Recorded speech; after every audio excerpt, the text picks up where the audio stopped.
आप हम पर तो विश्वास करिए, कुछ गलत नहीं होगा सर। जैसे आप जिम्मेदारी जानते हैं वैसे हम भी जानते हैं अपनी जिम्मेदारी। हमारी मजबूरी इतनी बड़ी है। अंदर जाने दीजिए, 2 लोग जाएंगे तो जाए ना, हम मना थोड़ा किए हैं। 22,000 सीटें जोड़ दें बस। जो ऑर्डर हमको मिला है उसका हम पालन कर रहे हैं। एक एक करके सारा अधिकारी चला गया। इन्होंने कहा कि एक भी अधिकारी इनसे अभी तक मिला नहीं।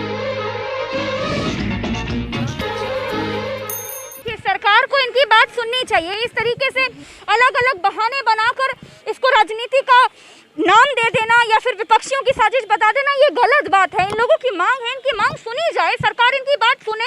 बातचीत से हर मसला हल होता है। बात ही तो करना चाहते हैं अधिकारियों से। कोई चलिए, सबको नहीं लेकर जाएंगे, सबको नहीं लेकर जाएंगे, एक आदमी को ले जाएंगे।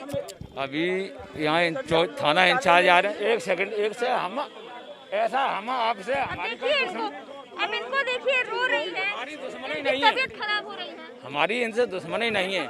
जो ऑर्डर हमको मिला है उसका हम पालन कर रहे हैं, समझे। हम वो तो आपसे हमें दुश्मनी, हमें तो और बढ़िया आपको नौकरी मिले, हम तो चाह रहे हैं कि आपको नौकरी मिले। सर से बात लेकिन क्यों नहीं जाने दे रहे?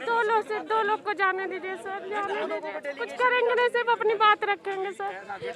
अभी हम लोग मैम दोपहर से देखिए ये लोग किस तरीके से यहाँ पर गिड़गिड़ा रहे हैं कि सिर्फ इनकी बात सुन ली जाए, सिर्फ अधिकारी बात सुन ले। उन लोग की सिर्फ बात सुन ले। 2 लोग से एक बार नहीं मिल पाया अधिकारी, नहीं मिल पाए मैम, अपनी बात नहीं पहुँचा पाए। नहीं मैम, हम नहीं पहुँचा। हम एक बार बात करना चाहते हैं मैम। की आवाज भी उठा रहे हैं और कल आपकी भी उठाएंगे। ये बात क्यों नहीं आप सुन रहे हैं बताइए। इनको अंदर जाने दीजिए, 2 लोग जाएंगे। तो जाए ना, हम मना थोड़ा किए हैं। जाने तो दीजिए सर। तो 2 लोग जाए। 2 लोग चलिए, आइए। नहीं, बाकी को हटा रही हूँ। चलिए 2 लोग आइए। इनको देखिए सर, इधर इनको देखिए सर। जाने दीजिए सर। सर व्यवहारिक रूप से तो पूछ रहे, मैं तो लड़ी नहीं आपसे। लड़े की बात नहीं है, जैसे कि सब लोग जा रहे हैं इकट्ठा। सर सबको नहीं लेके जाएंगे। मैम बस ये हम लेके चलना, बस ये दिखाना चाहते हैं। देखिए बस ये दिखाना चाहते हैं और कुछ नहीं, और कुछ नहीं। देखिए आप हम पर तो विश्वास करिए, कुछ गलत नहीं होगा सर। जैसे आप जिम्मेदारी जानते हैं वैसे हम भी जानते हैं अपनी जिम्मेदारी सर।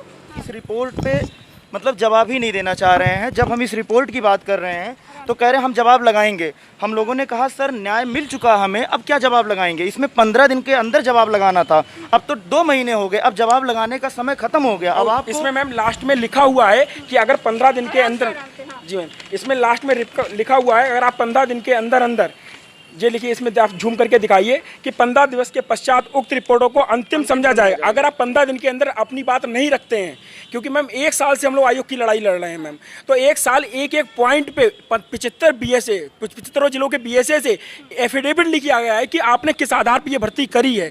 तो मैम सारी चीज़ें हो गई हैं। उन्होंने अंतरिम रिपोर्ट जारी की और उसमें कह दिया 15 दिन में अगर आपको लगता है कि हमने गलत न्याय किया है तो 15 दिन के अंदर हम लोगों को बताइए कि हाँ आपने ये गलत बताया है, ये ऐसा नहीं है।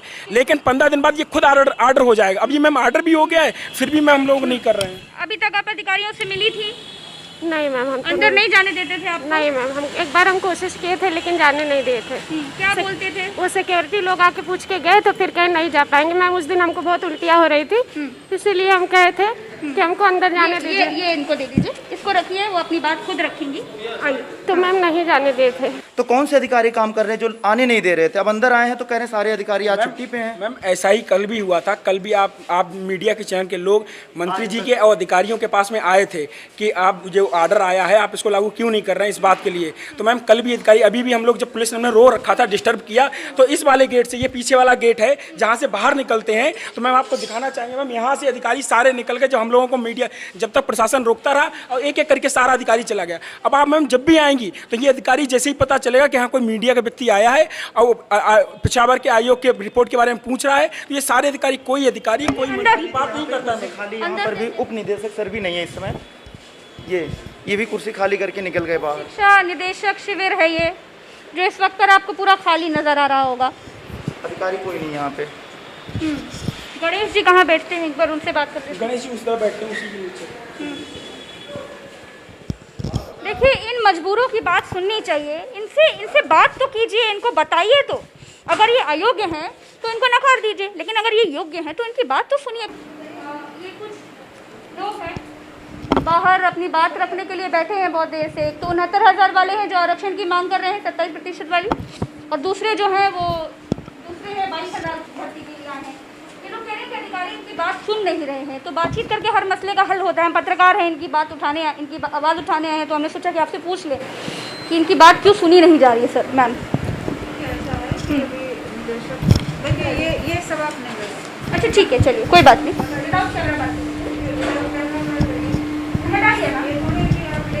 नहीं बात सुनिए, आप दूसरों की तरह हमें मत समझिए। हम बस इनकी बात, वो बेचारी महिला है, इनको देख के मैं रो रही थी, बेहोश हो गई थी, इसीलिए मैं इनको लेकर के आई हूँ। मुझे इनको देखकर बहुत तरस आ रहा था मैम, इसीलिए मैं इनको यहाँ लाई हूँ। इन्होंने कहा कि एक भी अधिकारी इनसे अभी तक मिला नहीं। बंद कर दीजिए, कोई बात नहीं, फायदा नहीं है। हम कैमरा की बात करेंगे तो इनकी बात नहीं पाएगी, हमारा मोटिव इनकी बात है। इनको सोल्यूशन कैसे मिलेगा, कहाँ से मिलेगा, बस इतना हमको बताइए। इलाज कराना है, हम लोग को जॉब दे दीजिए, 22,000 सीटें जोड़ दीजिए। मैं बहुत परेशान हूँ। मेरे अब्बू को कैंसर है मैम, 3rd स्टेज का। प्लीज आप कुछ करिए, किसी से बात करके करा दीजिए, 22,000 सीटें ऐड करा दीजिए। एक ही लक्ष्य, एक ही नारा, 22,000 सीट हमारा। क्या कहना चाहते हैं आप, आपका मुद्दा क्या है? हमारा मुद्दा मैम यही कि 22,000 सीटें जोड़ी जाए, योग्य अभ्यर्थियों के साथ न्याय हो, क्योंकि 110, 115 नंबर पा के अभ्यर्थी इस सिलेक्शन से वंचित रह गए। जब बेरोजगारी की बात कही जाती है कि देश में बेरोजगारी से बुरा हाल है, लोग सड़कों पर हैं, तब कहा जाता है कि योग्य उम्मीदवार नहीं है। मैम योग्य उम्मीदवार बिल्कुल हैं, पढ़ने में टैलेंटेड अभ्यर्थी हैं। हम लोगों ने दिन रात पढ़ाई किया, नतीजा ये हो कि 115 नंबर पा के भी हम लोग बेरोजगार हैं। 90-97 नंबर पा के लोग इस वैकेंसी में सिलेक्शन ले लिए हैं। मैं चाहती हूँ कि सबसे पहले अपनी नज़र आप इसमें ज़रूर दौड़ाएं। लोगों के बैनर पोस्टर देखें, इनके हाथ में कलम होनी चाहिए। इनका काम पढ़ने पढ़ाने का है, लेकिन इस वक्त ये आंदोलन में है, धरने में है। क्यों कर रहे हैं ये लोग, ये भी मैं आपको बताऊंगी, लेकिन पहले मैं आपको इनके हाथों में जो बैनर पोस्टर है वो दिखा दूं। आपको हमारे देश का जो भविष्य है वो नजर आ जाएगा कि किस तरीके से हमारा देश का युवा इस वक्त पर सड़कों पे पड़ा हुआ है। आप लोग कब से हैं यहाँ पर, कैसे आई घर से, घर कहाँ पर है? मैम मेरा नाम सोनल है, मैं बाराबंकी से आई हूँ। आज हम लोग का 12वां दिन है और कोई भी अधिकारी हम लोगों से एक बार भी बात करने नहीं आया, कोई आश्वासन नहीं, कोई भी मतलब यहाँ से वो निकलते हैं, हम लोग को देखते हैं, चले जाते हैं। कहा जाता है कि देश में बहुत रोजगार है, करोड़ों लोगों को नौकरियां मिल गई। सरकार कहती है कि एक भी भर्ती ऐसी नहीं है जो खाली हो।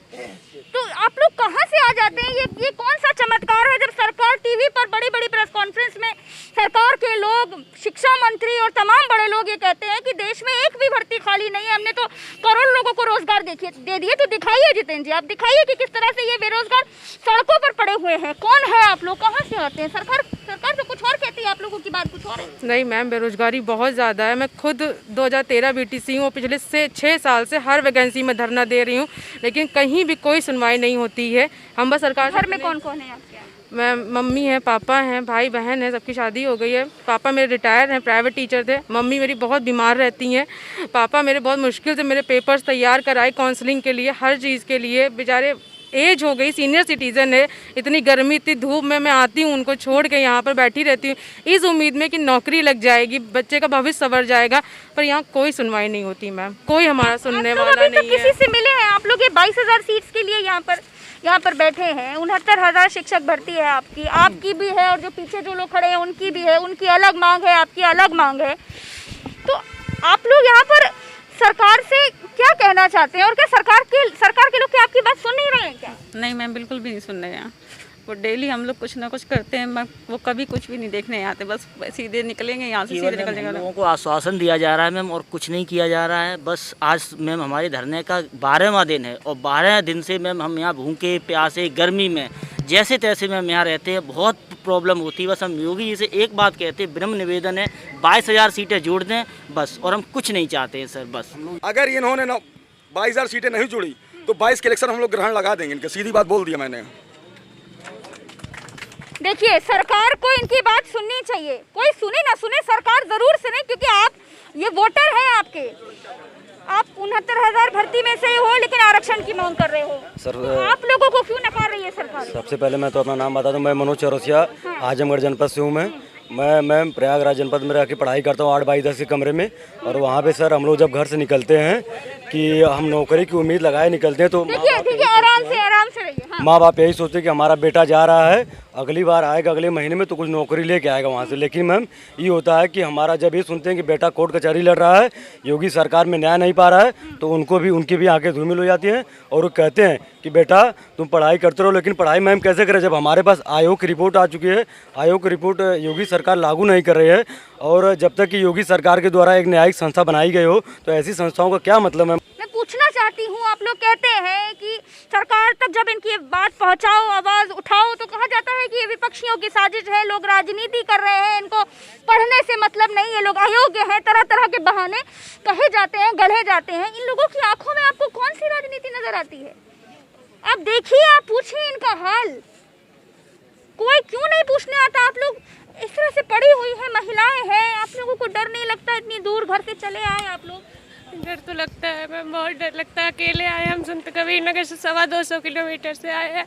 कोरोना भी चल रहा है, उसका भी डर लगता है। हमको बहुत डर लग रहा था, लेकिन हमारी मजबूरी इतनी बड़ी है। हमारे अब्बू को कैंसर है मैम, 3rd स्टेज का कैंसर है। अम्मी भी बीमार रहती है, घर में कोई ऐसा नहीं है कमाने वाला, भाई छोटे छोटे हैं, हम कैसे ना आते बताएं।